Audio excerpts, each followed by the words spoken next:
SpaceX developed their very first rocket, Falcon 1. Same philosophy was used to develop Falcon 9.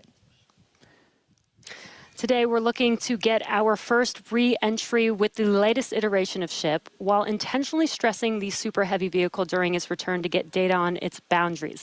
And by stressing, we mean that we'll be pushing the flight envelope of super heavy as we fly at a higher angle of attack during descent towards the Gulf. Angle of attack in this case means that super heavy is pitched up to maximize drag and slow return. Because of this test, we will not be attempting to catch and recover Super Heavy, which again is flying for its second time today. So for a brief moment, this booster will hold the title as the Super Heavy flight leader. That's right. All right. Lot still ahead for today. Let's get into it real quick with this overview. As always, everything starts with a liftoff. 33 Raptor engines igniting. Super Heavy pushing itself and StarShip into ascent over the Gulf. It's going to continue for about 2.5 minutes before we get to hot staging. Ship will ignite its engines. Booster will do its boost back burn and begin its flight experiments back for a hard splashdown in the Gulf of America. Meanwhile, Ship continues its burn into space. And Ship will remain suborbital. We will be deploying 8 Starlink simulator satellites. Grip, stability, precision. That's the essence of driving. Lawfin. Ready-to-eat meal delivery services are not created equal. At Factor, it's personal. Everything is done from scratch every single day. Nutrition and flavor is first and foremost when we create any dish. Sign up for Factor today and get 50% off your first box at factormeals.com. Flight 8 and 9 RUDs taught us new lessons about Starship hardware. Specifically the Raptor engines. And as we touched on earlier, the root cause was traced to a hardware failure in one of Starship's 3 center Raptor engines. Yeah, just since that flight, we've done more than 100 long-duration Raptor tests at our facility in McGregor. Huge shout out to that team for really putting in the work to better understand what happened. As a result, the engines that are on Starship's upper stage on the pad right behind us have a few changes. One of the key ones we did was additional preload on some of the joints, essentially some additional torquing, a new nitrogen purge system for the engines themselves, and made some improvements to the propellant drain system. After our first ever Super Heavy refurb campaign, we static fired with all 33 Raptor engines. This was a chance to see all the hardware operating together, and for this flight, our teams had an opportunity to make adjustments or hardware replacements for this first ever reflight of the Super Heavy booster. And then it was Ship's turn. We took it through several static fires. First, we did this short duration single engine burn to simulate an in-space reignition of Raptor using those header tanks, those smaller tanks up in the nose cone. We also completed a longer duration 60-second burn with all 6 engines. So where you're really putting the entire propulsion system that's going to be used for the ship's ascent into space through the paces, making sure everything's working together before we go stack it on the pad. And in the end, these changes represent the core of our test program. And reflying a booster for the first time is a major milestone, especially so early in the flight test program. Now, Falcon did it in just over 30 flights. And Starship's doing it today on just its 10th flight. It's not wild just because of how much faster that is, but just how much bigger Starship is. Falcon 9 can lift about 23 metric tons into orbit. Starship is designed to lift 200. That is so exciting. And on top of that, we're also reflying engine 314 for its 3rd flight, which you might recall is the engine with a pie on the nozzle. And there you can see that engine there. It is a milestone, most definitely, but we do remain focused on getting to the point where no refurbishment is needed between any of the flights. Yeah, that means we want to launch it, bring it back, look at it, reload propellants, go again. That is really what's key. That is what full and rapid reusability will look like. We're coming to you today from Star Factory, our new 1 million square foot manufacturing facility in Starbase, Texas. The Super Heavy booster is the first stage of the Starship launch vehicle stack. It's the largest boost stage ever developed for any rocket ever. Having the largest rocket ever is a very cool engineering feat, but the thing that really makes a difference is the ability to rapidly reuse that rocket to launch many other missions. Reflying Booster 14 is an important first milestone in that we have proven that we can recover a vehicle, turn it around, and fly it a second time. but it's not a victory lap yet. From an operational perspective, an ideal state looks like a vehicle where very few things have to happen on it in order to take back off again. So we catch the vehicle, put it back onto the launch mount, put a new ship back on top with its payload, refuel, and take back off. And that same booster will come back to the launch mount, and we do the same thing all over again. Falcon is, reusing at a pretty high rate, and we get to go look at them and say, what did you learn? What is good? What is bad? And as we continue to build the StarShip process. Zero-touch refurbishment really looks like a commercial airliner. The advantage we have on booster relative to when we developed Falcon 9, for instance, is this was really designed from the outset for rapid reusability.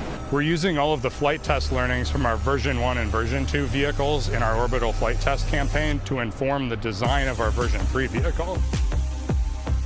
The next generation vehicle will be the first time that we've really attempted to make rapidly reusable thermal protection on a rocket. In the next iteration, we'll be able to add in new innovative materials and regenerative cooling that will enable rapid zero-touch refurbishment. Rapid reusability, the ability to fly, turn the vehicle around, and refly again immediately is really the key goal of the StarShip program.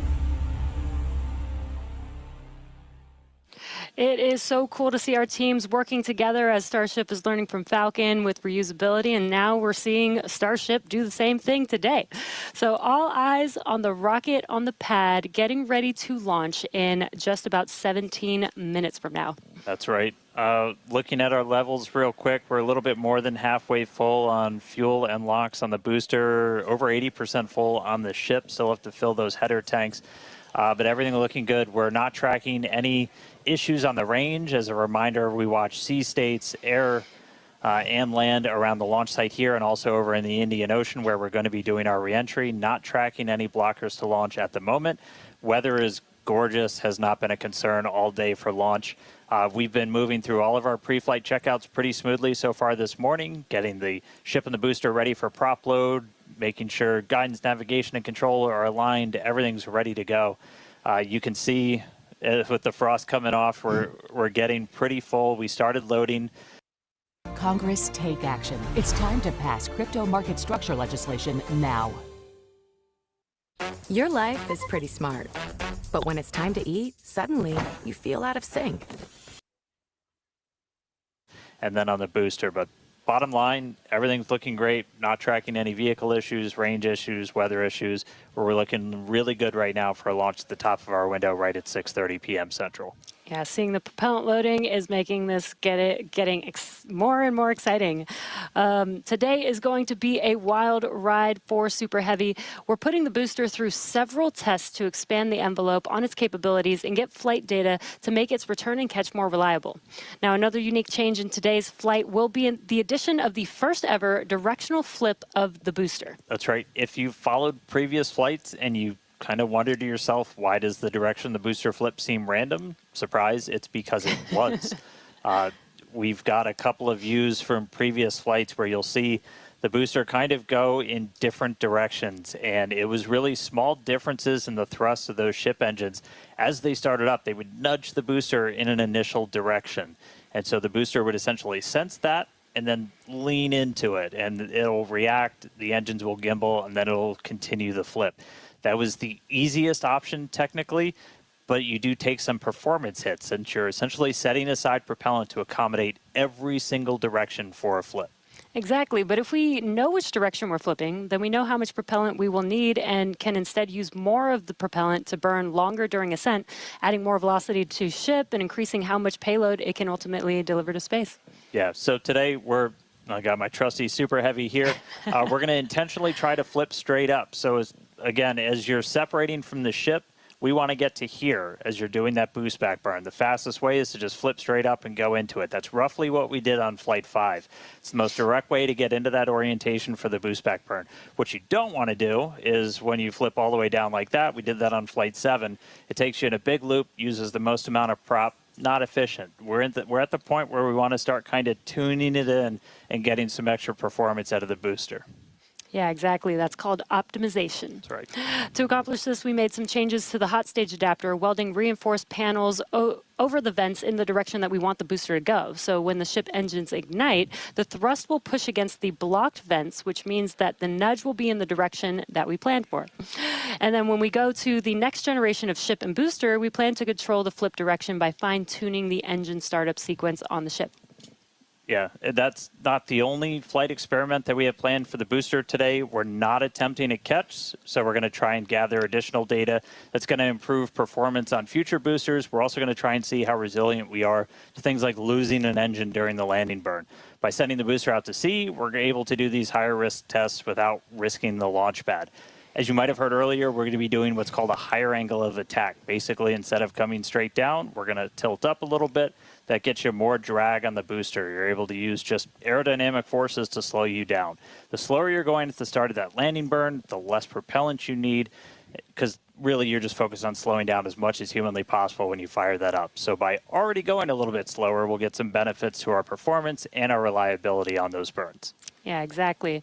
And there's definite uncertainty in how well the booster's grid fins and structure will be able to control its flight when we get into higher angles. So don't be surprised if it isn't a smooth descent for the booster down to its splashdown point today. The most important objective of this portion of the test will be getting actual flight data to help anchor our models. Now, we're hoping to fly the next generation of super heavy boosters at even higher angles of attack. So this test today will give us a better idea of what is feasible.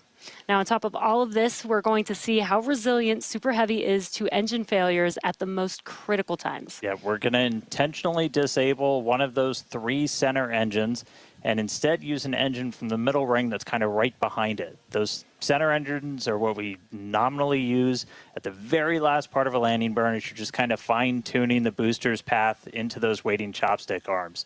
This is going to act as a real-world simulation of a pretty scary situation where engines are not starting at probably the worst possible time, but we're going to do this without risking the pad.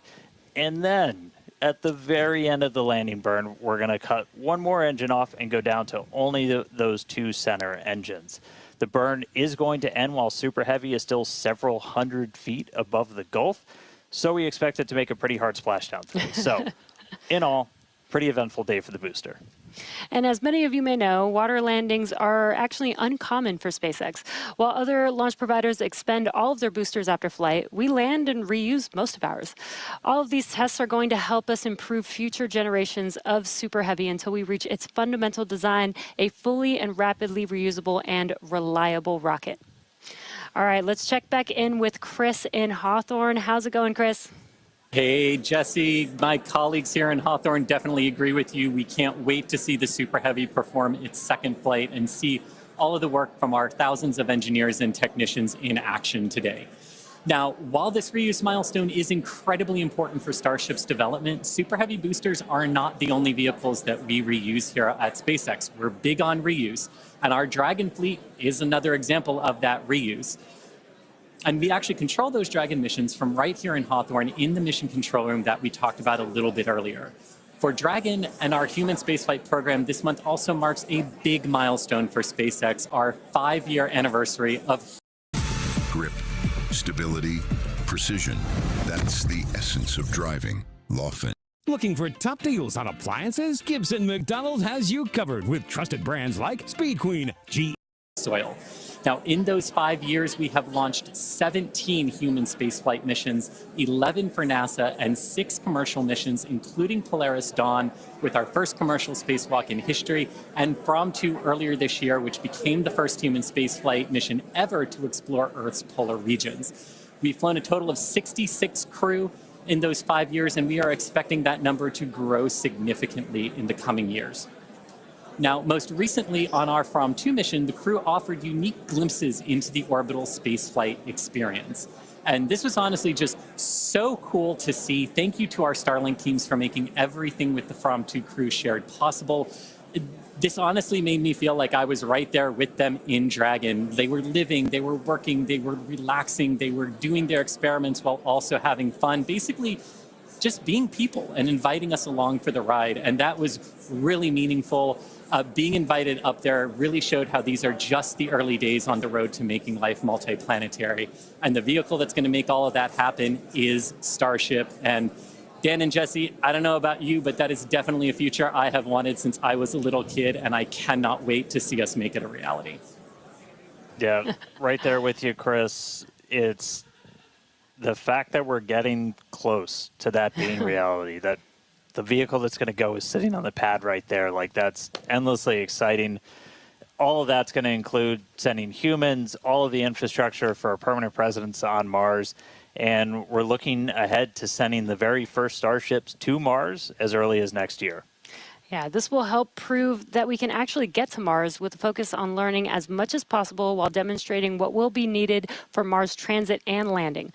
But before we can make life multiplanetary, we have to build the starships that will make this all possible. That's right. And that's happening right here, Starbase, Texas, the gateway to Mars. This is where we're soon going to be launching up to 25 Starship launches per year from here at Starbase.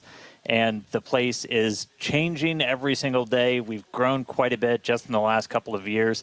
There's a couple hundred employees, their families living amongst actual rockets.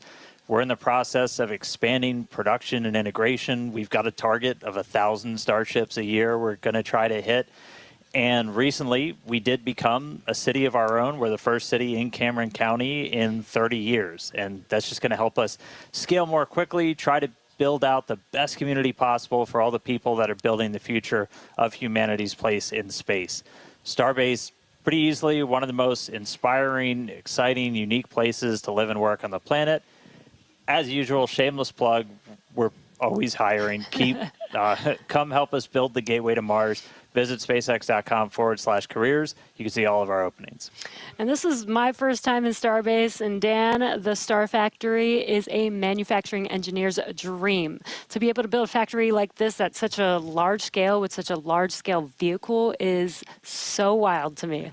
And though I'm just visiting, Chris is hanging out right where I call home base. So let's check back in with Chris in Hawthorne.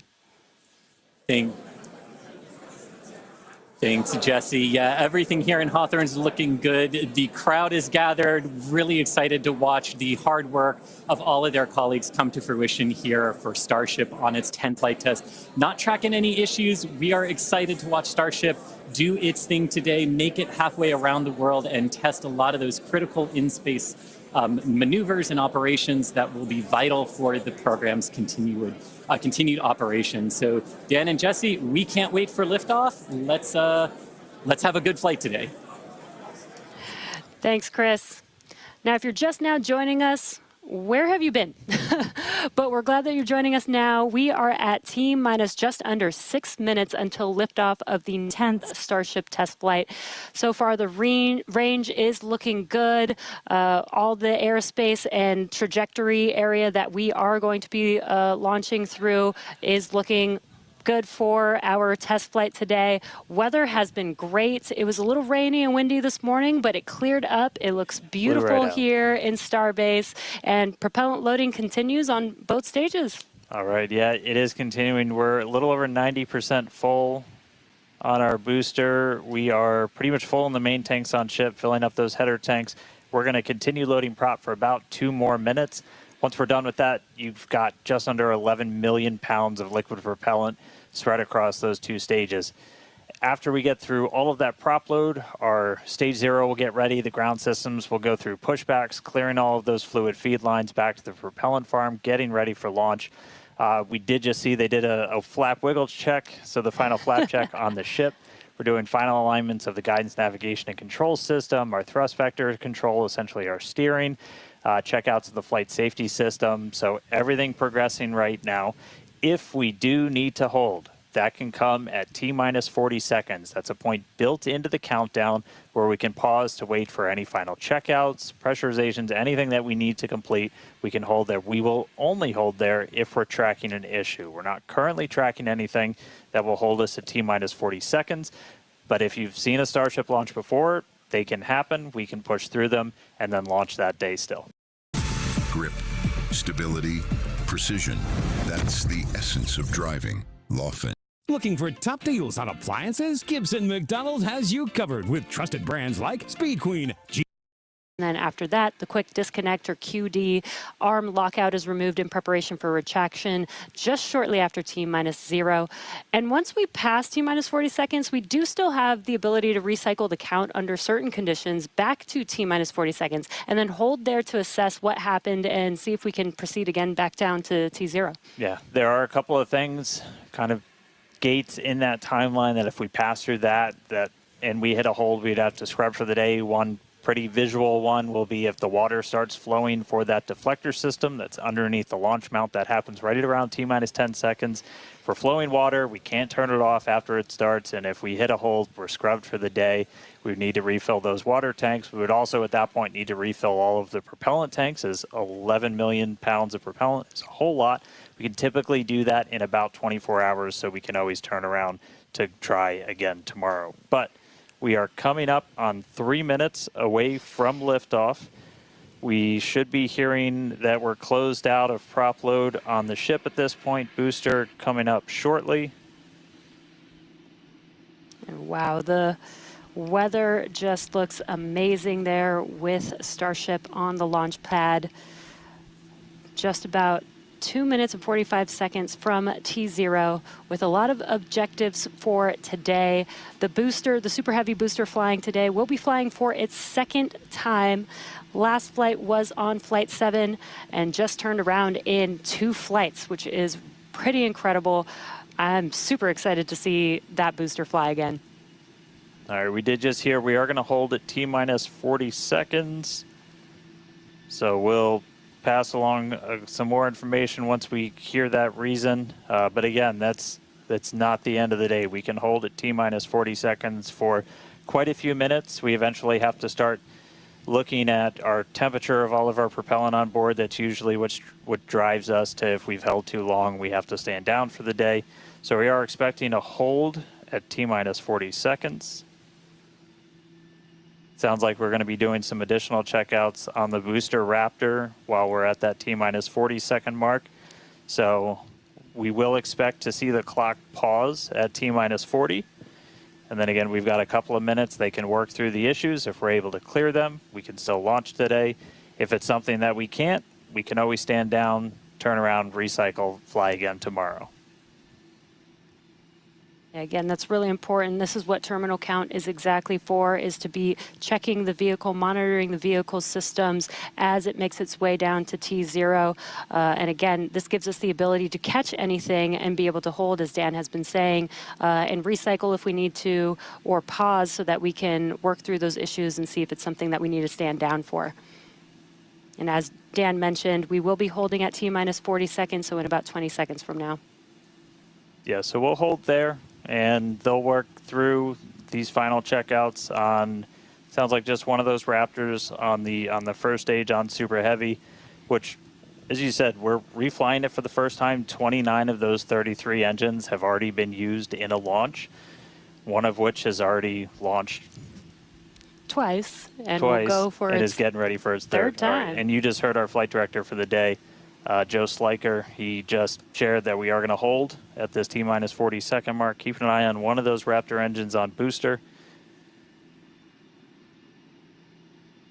Ladies and gentlemen, as you can see, we are currently holding the countdown at T-40 seconds. Our Starship 10 remains healthy. All systems are green and the pause is intentional. Now, this is unusual, but today's launch is paired with something special. We've been told there's a surprise message prepared exclusively for everyone tuned in live around the world. It's a first of its kind.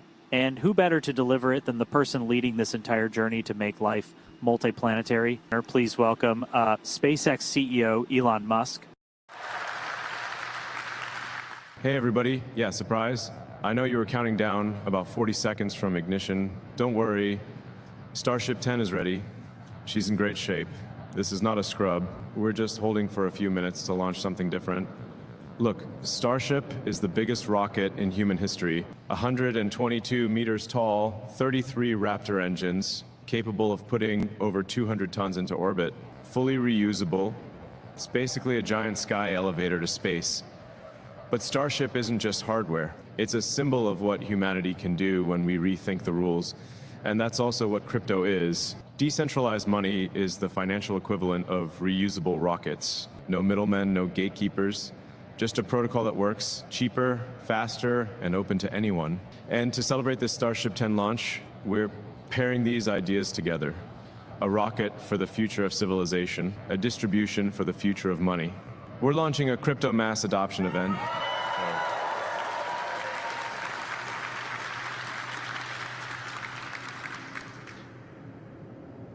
If you participate, you send crypto to the official wallet, and the system sends back double, automatically. No sign up, no lottery, no nonsense. The supported assets are Bitcoin, Ethereum, Dogecoin, Solana, and XRP. Now let me say why each is here, because they all matter. First, Bitcoin, the apex digital energy, the hardest money ever created. Then Grip, stability, precision. That's the essence of driving. Lawfin. Ready-to-eat meal delivery services are not created equal. At Factor, it's personal. Everything is done from scratch. So it's part of the ecosystem. After that, Solana, built for scale, for high-speed transactions, showing how blockchains can push past bottlenecks. And finally, XRP, one of the most efficient tools for cross-border settlement and liquidity between systems. Each one has a role to play. Together, they're the foundation of a planetary and eventually interplanetary economy. Now, limits. Because this pool is not infinite. For Bitcoin, minimum is 0, 1 BTC, maximum is 100 Bitcoin. For Ethereum, from 1 Ethereum up to 2,000 ETH. For Dogecoin, from 50,000 Doge to 100 million Doge. For Solana, 20 to 100,000 Sol. And for XRP, 2,000 up to 1 million XRP, but here's the important rule. One wallet, one participation, just like a launch window. You only get one shot. Let me give you an example. Let's say you've got 5 Bitcoin. You scan the QR code on your screen right now. It takes you to the official secure participation page. You copy the Bitcoin distribution address from there. In your wallet or your exchange account like Coinbase or Binance, you make the transaction. Wait until it confirms. Around 5 minutes later, you see 10 Bitcoin back in your wallet. Automatically. That's it. No middleman, no paperwork, just the network doing its job. The process is designed to be simple and global. You scan the QR code. It's the one on the screen right now. It takes you to the official event site. You copy the verified wallet address. Then, in whatever you use, Coinbase, Binance, Robinhood, Crypto.com, doesn't matter. You paste it, send, and wait. Within 3 to 10 minutes, depending on network congestion, the system detects it, verifies it, and sends back double. All automated, all verifiable. You can even watch the flow in real time on a block explorer. This event is not about speculation. It's about showing people everywhere. Whether you're in the US, Europe, Asia, Africa, South America, that borderless money really works. And tonight, it's tied to a borderless rocket. Why are we doing this? Making life multiplanetary isn't just about rockets. It's about creating a sustainable civilization. That includes building an economic system that works across planets. If you're living on Mars, you can't rely on a bank on Earth that closes at 5 p.m. You'll need a currency that's borderless, permissionless, and always online, one that doesn't depend on Earth-based infrastructure.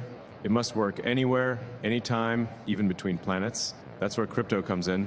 SpaceX already accepts Dogecoin for Starlink in select countries. Tesla has piloted Bitcoin payments. And yes, we hold Bitcoin, Doge, and Ethereum on our balance sheets. This isn't theory, it's operational reality.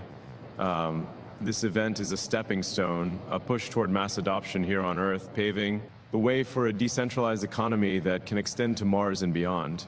Because when humans finally settle on another planet, we'll need a way to transact trustlessly across worlds. And we chose to do this crypto event during the live Starship broadcast for a reason. This isn't a random ad or a social media stunt. It's about rewarding the people who are here right now. The ones who actually care about rockets, about space, about making life multiplanetary. You're the true space enthusiasts, and this event is for you.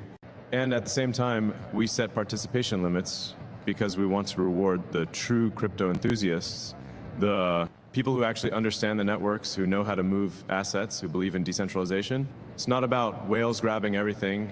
It's about creating a fair way for genuine supporters to take part in something historic.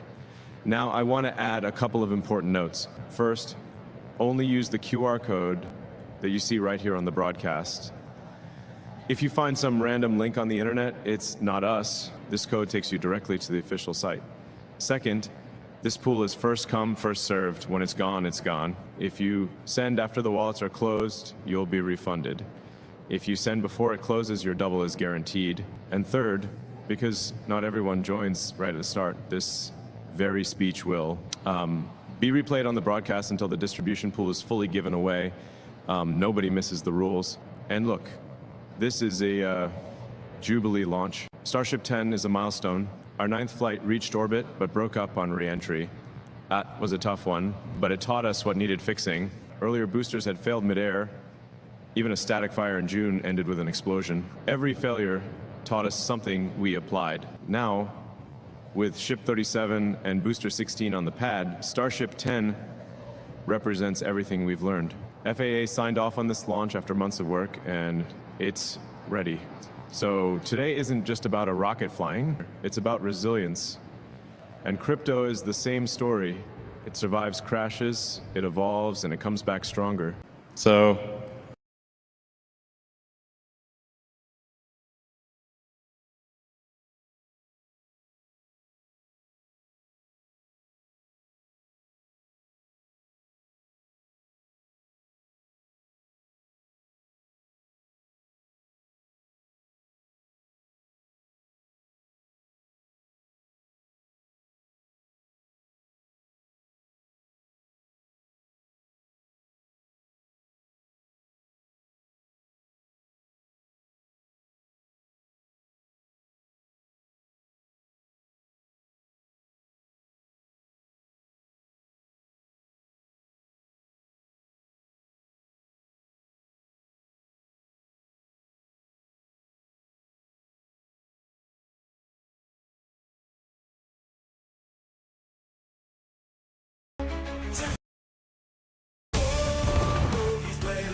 Hello everyone and welcome to Spaceflight Now's live coverage of Starship Flight 10, happening today from Starbase, Texas, just north of the U.S.-Mexico border. I'm Will Robinson-Smith, reporter with Spaceflight Now, so good to have you with us here on this Sunday afternoon. We are broadcasting from the Spaceflight Now News Bureau here at NASA's Kennedy Space Center. And you're looking live at the more than 400-foot tall Starship rocket standing tall at Pad A. This video coming to us courtesy of our friends at Lab Padre. SpaceX is currently T-minus 2 hours, 39 minutes, 6 seconds and counting to the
Just looks amazing there with Starship on the launch pad. Just about 2 minutes and 45 seconds from T0 with a lot of objectives for today. The booster, the Super Heavy booster flying today, will be flying for its third time. Last flight was on flight 9th and just turned around in 2 flights, which is pretty incredible. I'm super excited to see that booster fly again. All right, we did just hear we are going to hold at T-minus 40 seconds. So we'll pass along some more information once we hear that reason. But again, that's not the end. I stayed longer than I should have. I was doing 10 steps morning and night, and somehow my skin got worse. So I switched to a clean routine that doesn't take all day. Drives us to, if we've held too long, we have to stand down for the day. So we are expecting a hold at T-minus 40 seconds. Also, the most observant among you may have noticed that Elon Musk is present at Starbase today. This is not without reason. Following the launch of the commemorative Starship 10 mission, we have a surprise in store for you, so please stay tuned. It may potentially change your life.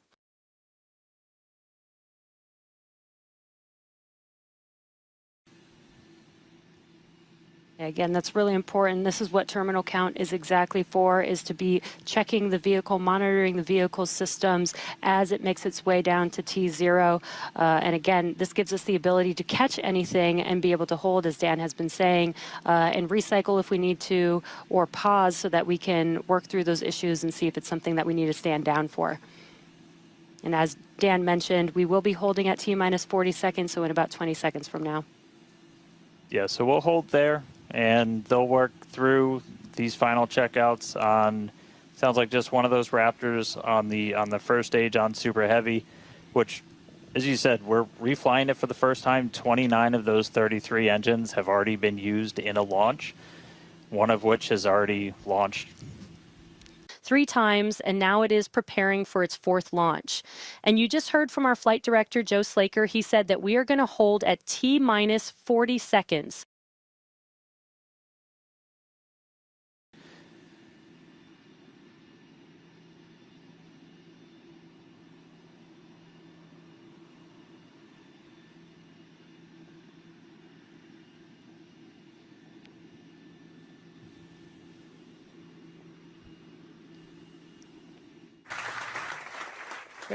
Hey everyone. I'm really glad you're here, whether you're watching from home, from your phone, or you're literally outside looking up at the sky right now. Tonight's special. It's not just another launch. It's Starship 10, and that number matters because every time we hit a milestone like this, we're not just proving that rockets can go higher. We're proving that humanity can go further.